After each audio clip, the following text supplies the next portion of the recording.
The BFG by Roald Dahl, pictures by Quentin Blake. Frobscottle and Whizzpoppers.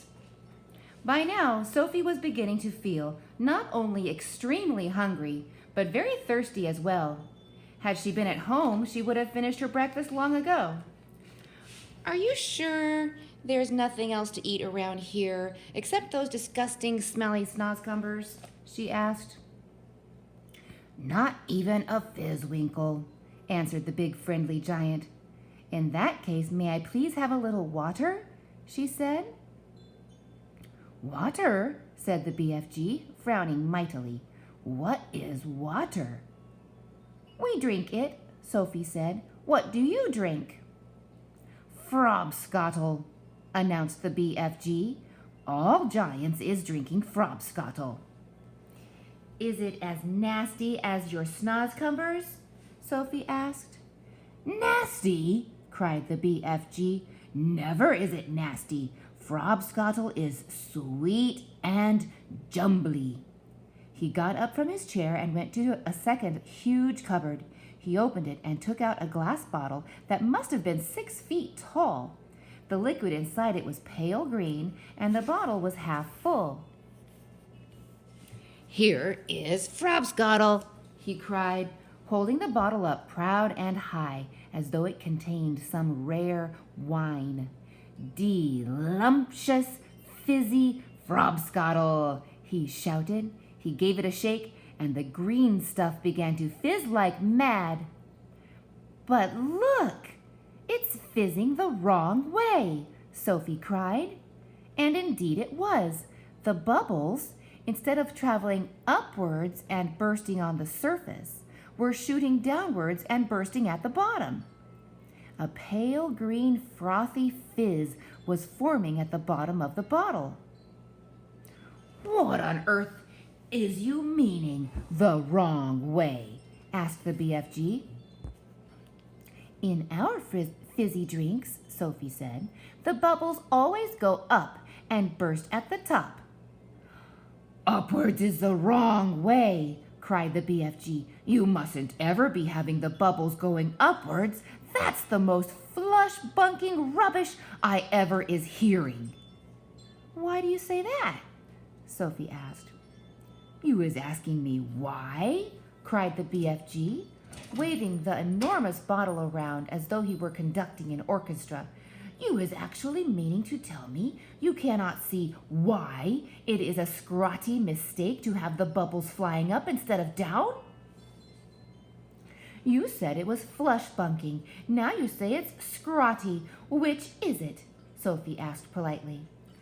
Both, cried the BFG. It is a flush-bunking and a scrotty mistake to let the bubbles go upwards. If you can't see why, you must be as quacky as a duckhound. By Ringo, your head must be so full of frog squinkers and buzzwangles, I is frittered if I knows how you can think at all. Why shouldn't the bubbles go upwards? Sophie asked. I will explain, said the BFG. But first, tell me, what name is you calling your Frobscottle by? One is Coke, Sophie said. Another is Pepsi. There are lots of them. And the Frobscottles is all going up? They all go up, Sophie said. Catasterous, cried the BFG.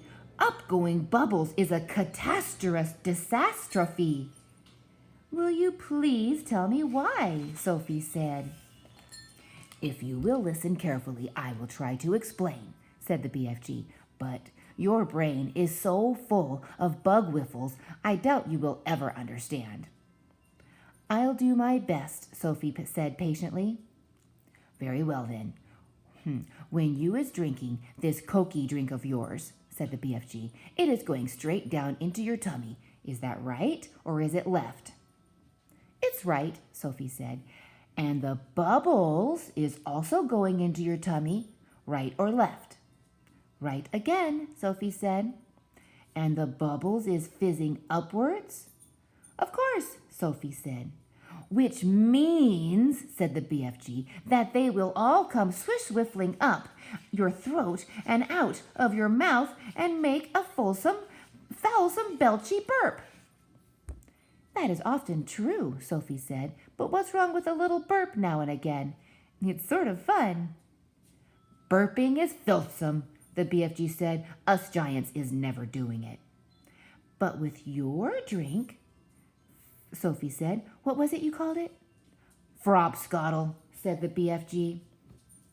With Frobscottle, Sophie said, the bubbles in your tummy will be going downwards, and that could have a far nastier result. Why nasty? Asked the BFG, frowning. Because, Sophie said, blushing a little, if they go down instead of up, they'll be coming out somewhere else with an even louder and ruder noise. Ah, Whizzpopper! Cried the BFG, beaming at her. Us giants is making whizzpoppers all the time. Popping is a sign of happiness. It is music in our ears. You surely is not telling me that a little whiz-popping is forbidden among human beings. It is considered extremely rude, Sophie said. But you is whiz-popping, is you not, now and again? Asked the BFG. Everyone is whiz-popping, if that's what you call it, Sophie said. Kings and queens are whiz-popping. Presidents are whiz-popping. Glamorous film stars are whiz-popping. Little babies are whiz-popping. But where I come from, it is not polite to talk about it. Redunculous, said the BFG. If everyone is making whiz-poppers, then why not talk about it? We is now having a squiggle of this delicious frobsquattle, and you will see the happy result.